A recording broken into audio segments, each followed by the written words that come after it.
नमस्कार दोस्तों, स्वागत है आपका फिर से एक नए और अनोखे वीडियो में। दोस्तों, आज इस वीडियो में बात करेंगे बूंदी शहर के बेस्ट दर्शनीय स्थलों के बारे में, साथ ही जानेंगे बूंदी के इतिहास के बारे में। दोस्तों, आज ये वीडियो आपके लिए बहुत खास होने वाला है। इस वीडियो में बूंदी के बारे में जो पूरी संपूर्ण जानकारी इस वीडियो में बताई जाएगी और यहाँ पर इस वीडियो में बताऊँगा कि बूंदी के अंदर कौन से पर्यटन स्थल देखने लायक हैं और वहाँ पर कैसे जाया जाए। वहाँ की पूरी संपूर्ण जानकारी इस वीडियो में पूरी जानकारी आपको मिलेगी, तो अंत तक बने रहे। दोस्तों, बूंदी के इतिहास के बारे में जान लेते हैं। बूंदी के इतिहास के बारे में बात करें तो यहाँ ऐतिहासिक और सांस्कृतिक रूप से समृद्ध राज्य राजस्थान में कम आवर्ती वाले स्थानों में से एक है। बूंदी का इतिहास 12वीं शताब्दी के शुरुआती समय का है। ये शहर कभी राजस्थान की रियासतों की राजधानी हुआ करता था। शुरुआती समय में बूंदी और इसके पास के क्षेत्रों में कुछ स्थानीय जनजातियों का निवास था।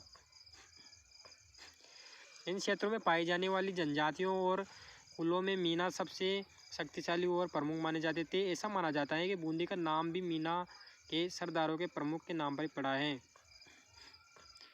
हाड़ा राजपूत भी इस राजस्थान शहर के इतिहास से जुड़े हुए हैं। हाड़ा राजपूत वास्तव में चौहान वंश से संबंधित हैं। वे 12वीं शताब्दी से शहर पर हावी थे और लंबे समय तक ऐसा करते रहे। जब 1193 में मोहम्मद गौरी ने पृथ्वीराज चौहान को एक युद्ध में पराजित किया था, तो पृथ्वीराज चौहान के कुछ रईस चंबल घाटी में आसपास के इलाकों में भाग गए। बाद में चंबल नदी के किनारे दो राज्य बने, कोटा और बूंदी। ब्रिटिश शासन के दौरान बूंदी एक स्वतंत्र राज्य के रूप में अस्तित्व में था। 1946 के बाद शहर को राजस्थान राज्य का हिस्सा बना दिया गया था। दोस्तों, पहले नंबर पे आता है तारागढ़ का किला। तारागढ़ का किला वर्ष 1354 में निर्मित है, जो भारत के उत्तरी राज्य राजस्थान के अजमेर शहर में सबसे प्रभावशाली संरचनाओं में से एक है। बता दें कि बूंदी राज्य की स्थापना इसी वर्ष राव देव द्वारा की गई थी और दौरान इस विशाल किले का निर्माण भी किया गया था। तारागढ़ किले को स्टार फोर्ट के नाम से भी जाना जाता है। यह किला एक खड़ी पहाड़ी पर स्थित है।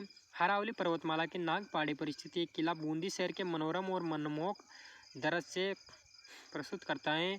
जो भी पर्यटक इस किले को देखता है, इसकी विशेषताओं की सराहना करता है, जो आज भी राजपूत शासन की भव्यता को प्रदर्शित करती हैं। अगर आप बूंदी जिले की यात्रा करने के लिए जा रहे हो तो इस किले को देखने के लिए ज़रूर जाना चाहिए। दोस्तों, अगला है दूसरे नंबर पे आता है मोती महल। मोती महल बूंदी का एक ऐतिहासिक स्थल है जो अपनी सुंदरता के साथ पर्यटकों को बेहद आकर्षित करता है। नागल सागर झील के दृश्य के साथ पर्यटक अरावली पहाड़ियों के मनोरम दृश्य का आनंद भी ले सकते हैं। मोती महल का निर्माण महाराजा राजा बाओ सिंह जी ने वर्ष 1645 में करवाया था। 16वीं 17वीं शताब्दी के बाद के वर्षों में इस किले को राव राजा चतरसाल और वीर राव राजा उमेश सिंह ने अपने अधिकार में ले लिया था। इन दोनों राजाओं द्वारा किले को और भी मजबूत किया गया था। उन्होंने यहाँ स्टेप बेल्स का निर्माण भी किया गया और इस किले में कई संरचनाएं भी जोड़ी गई थी। बाद में 19वीं सदी में इस किले का पर अजीत सिंह ने कब्जा कर लिया था। उन्होंने झील के किनारे एक सुंदर उद्यान और किले के पास एक विशाल शिव मंदिर का निर्माण किया। अगर आप बूंदी की यात्रा करने की योजना बना रहे हो तो मोती महल को अपनी सूची में अवश्य शामिल करें। दोस्तों, तीसरा है बादल महल। बादल महल बूंदी में स्थित तारागढ़ किले के परिसर में स्थित है। आपको बता दें कि इस आकर्षक महल की दीवारें उत्कृष्ट चित्रों से सजी हुई हैं। आपको बता दें कि यहाँ बनी पेंटिंग सच में देखने लायक हैं, जो चीनी संस्कृति के प्रभाव को दर्शाती हैं। दोस्तों, चौथे नंबर पर आता है गढ़ पैलेस। गढ़ पैलेस महल में कई राजमहल हैं जो केंद्रीय राजसी निवास को घेरती हैं। शहर के विभिन्न शासकों ने इन छोटे महलों का निर्माण किया था। आपको बता दें कि इन महलों में कई किस्से और कहानियाँ जुड़ी हुई हैं। अपनी बूंदी यात्रा के दौरान आपको गढ़ पैलेस देखने के लिए अवश्य जाना चाहिए। दोस्तों, पाँचवां है हाथीपोल। दोस्तों, हाथीपोल बूंदी के गढ़ पैलेस में एक प्रवेश द्वार है। अगर आप यहाँ की यात्रा करते हैं तो महल में कड़ी चढ़ाई के अंत में दो विशाल द्वार देख सकते हैं। इस विशाल द्वार को हाथीपोल कहते हैं। हाथीपोल में दो तुरई वाले हाथी होते हैं जो एक चाप बनाते हैं। हाथीपोल का निर्माण राव रतन सिंह द्वारा किया गया था। शुक महल में बूंदी का प्रमुख दर्शनीय स्थल है जो जैत सिंह झील के बीच स्थित है। आपको बता दें कि इस महल का निर्माण उमेद सिंह के शासन के दौरान किया गया था। ऐसा कहा जाता है कि ओल्ड पैलेस और सुख महल एक भूमिगत सुरंग के माध्यम से जुड़े हुए हैं। सुख महल का मुख्य आकर्षक एक सफ़ेद संगमरमर की छतरी है। यह आकर्षक छतरी सुख महल की दूसरी मंजिल की छत पर है। सुख महल के निर्माण का उस समय के राजकुमारों के लिए उनकी नापाक गतिविधियों से स्वतंत्र होने का प्रावधान था। दोस्तों छठा है चौरासी खंभों की छतरी। चौरासी खंभों की छतरी बूंदी का एक ऐतिहासिक स्थल है जो इतिहास में रुचि रखने वाले लोगों की आदर्श जगह है। आपको बता दें कि ये एक बरामदा है जो चौरासी खंभों में के सपोर्ट पर स्थित है। इस बरामदा का निर्माण देवसेना की सेवाओं का सम्मान करने के लिए राव अनिरुद्ध सिंह द्वारा 1683 में किया गया था, जो एक नरस थी। आपको बता दें कि ये 2 मंजिला एक स्मारक है जो पूजा स्थल के रूप में भी काम करता है। दोस्तों सातवां है बुराजी का कुंड। बुराजी का कुंड बूंदी की एक ऐसी जगह है जो आपको अपनी यात्रा के दौरान देखने के लिए जरूर जाना चाहिए। बुराजी का कुंड देखने में बेहद सुंदर है। 16वीं शताब्दी में निर्मित है। आपको बता दें कि बुराजी का कुंड जैसे जल निकायों का निर्माण बूंदी के सूखे प्रभावित क्षेत्रों के लिए पानी के स्रोत के रूप में किया गया था। दोस्तों 8वें नंबर पे नवल सागर झील। नवल सागर झील एक विशाल मानव निर्मित झील है जिसे तालगढ़ किले से देखा जा सकता है। आपको बता दें कि इस झील में कुछ छोटे द्वीप भी हैं। ये झील शहर के बीच में स्थित है, इसलिए कोई भी इस झील में शहर का प्रतिबिंब देख सकता है। पूरे बूंदी शहर की दर्पण इमेज जब झील के निर्मल जल पर पड़ती हैं तो ये पर्यटकों को बेहद आकर्षित करती हैं। बूंदी की यात्रा करने वाले पर्यटकों के लिए नवल सागर झील एक प्रमुख पर्यटन स्थल है। दोस्तों 9वां फूल महल। फूल महल एक विशाल किला है जो एक झील के किनारे स्थित है जिसे फूल सागर झील भी कहा जाता है। आपको बता दें कि ये फूल महल का निर्माण वर्ष 1945 में महाराजा बहादुर सिंह द्वारा किया गया था। अगर आप बूंदी की यात्रा करने जा रहे हो तो फूल महल की यात्रा करने के लिए अवश्य जाए। दोस्तों 10वें नंबर पे रानी जी की बोरी। स्टेप वेल्स बूंदी शहर की एक ट्रेडमार्क विशेषता है। स्टेप वेल्स का निर्माण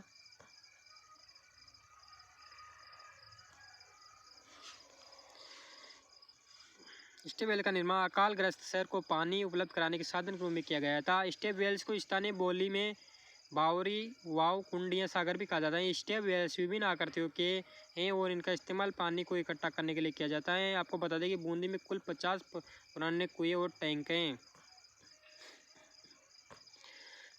दोस्तों बूंदी में खाने के लिए स्थानीय भोजन क्या क्या मिलता है। बूंदी क्षेत्र की प्रकृति और इसके युद्धों के इतिहास का राजस्थान के व्यंजनों पर बहुत अधिक प्रभाव पड़ा है। प्रभाव के कारण यहाँ का भोजन शाकाहारी है। पानी की कमी की वजह से यहाँ के व्यंजन में दूध का इस्तेमाल किया जाता है, जिसकी वजह से यहाँ के व्यंजन दुनिया के अन्य हिस्सों में काफ़ी लोकप्रिय हैं। ये व्यंजन पारंपरिक रूप से एक थाली में परोसा जाता है जो एक ही बार में परोसे कई व्यंजनों के साथ एक बड़ी प्लेट होती है। दाल बाटी चूरमा, गट्टे की सब्जी, लला मांस और केसरिया मुर्ग यहाँ का प्रसिद्ध भोजन है जिसका स्वाद आपको अवश्य जरूर लेना चाहिए। बूंदी शहर में घूमने जाने का सबसे अच्छा समय कौन सा है। दोस्तों बूंदी का मौसम राजस्थान के काफ़ी हिस्सों के जैसा ही है। इस क्षेत्र में ग्रीष्मकाल के समय बेहद शुष्क और गर्म होता है। यहाँ दिन के दौरान अधिकतम तापमान 35 से 43 डिग्री सेल्सियस तक पहुँच जाता है। यहाँ के दिन गर्म हवाओं के साथ बेहद शुष्क होते हैं। जैसे जैसे ये रात के समय करीब आता है तापमान धीरे धीरे कम होने लगता है जिससे थोड़ा ठंडा हो जाता है। सर्दियों के दौरान यहाँ मौसम बहुत ठंडा हो जाता है जिससे रात के समय तापमान 5 डिग्री सेल्सियस नीचे चला जाता है। बूंदी की यात्रा करने के लिए सबसे अच्छा समय सर्दियों का होता है क्योंकि इस मौसम में पर्यटन स्थलों की यात्रा करने में बेहद आनंद आता है। बूंदी में बारिश जुलाई के महीनों तक सितंबर के मध्य तक ही रहती है। यहाँ के मानसून दिनों को बेहद नम बनाते हैं जिससे आर्द्रता का स्तर 90% तक पहुँच जाता है। अगर मौसम को ध्यान में रखें तो बूंदी की यात्रा का सबसे अच्छा समय अक्टूबर से मार्च तक का है। इस दौरान जलवायु की स्थिति शांत और आनंदमय रहती है। दोस्तों बूंदी कैसे जाया जाए। बूंदी सड़कों द्वारा भारत से अच्छी तरह से जुड़ा हुआ है। बूंदी शहर के लिए नियमित बस सेवाएं उपलब्ध हैं जो निजी और सरकारी मालिकों दोनों के द्वारा संचालित की जाती हैं। बूंदी में अपना कोई हवाई अड्डा नहीं है। यहाँ का निकटतम हवाई अड्डा 210 किलोमीटर दूर जयपुर अंतर्राष्ट्रीय हवाई अड्डा है। ये हवाई अड्डा बूंदी शहर को भारत से प्रमुख शहरों से जोड़ता है। बूंदी के लिए निकटतम रेलवे स्टेशन बूंदी से 40 किलोमीटर दूर कोटा में है। दोस्तों फ्लाइट से बूंदी कैसे पहुँचे? अगर आप हवाई मार्ग से बूंदी की यात्रा करना चाहते हो तो बता दें कि इसका निकटतम हवाई अड्डा जयपुर हवाई अड्डा है, जो लगभग 150 किलोमीटर की दूरी पर है। फ्लाइट से ट्रेवल करके जयपुर हवाई अड्डा पर उतरने के बाद आप टैक्सी या कैब की मदद से बूंदी पहुंच सकते हो। दोस्तों बूंदी सड़क मार्ग से कैसे पहुंचा जाए? जो भी पर्यटक राजस्थान राज्य की यात्रा करने जा रहे हैं और बूंदी की यात्रा सड़क मार्ग द्वारा करना चाहते हैं तो बता दें कि ये शहर राज्य के कई शहरों जैसे जयपुर, अजमेर, कोटा के अलावा देश के अन्य राज्य उत्तर प्रदेश, दिल्ली से भी सड़क मार्ग जुड़ा हुआ है। जयपुर और बूंदी के बीच की दूरी 206 किलोमीटर है। दोस्तों बूंदी में ट्रेन से कैसे पहुंचा जाए? अगर आप बूंदी की यात्रा ट्रेन द्वारा करना चाहते हो, निकटतम रेलवे स्टेशन कोटा में, जो बूंदी से 35 किलोमीटर दूर है। स्टेशन के बाहर से आप टैक्सी या कैब की मदद से बूंदी आसानी से पहुंच सकते हो। कोटा से बूंदी तक टैक्सी से यात्रा करने के लिए आपको लगभग 500 रुपये किराया देना होगा। तो दोस्तों कैसी लगी आपको हमारी वीडियो? अगर वीडियो अच्छी लगी हो तो चैनल को सब्सक्राइब करना ना भूलें और साथ ही बेल आइकन को दबा लें ताकि इसी प्रकार की वीडियो आप तक सबसे पहले पहुँचे। तो ठीक है दोस्तों, मिलती है अगले वीडियो में। थैंक यू, बाय बाय दोस्तों, गुड नाइट।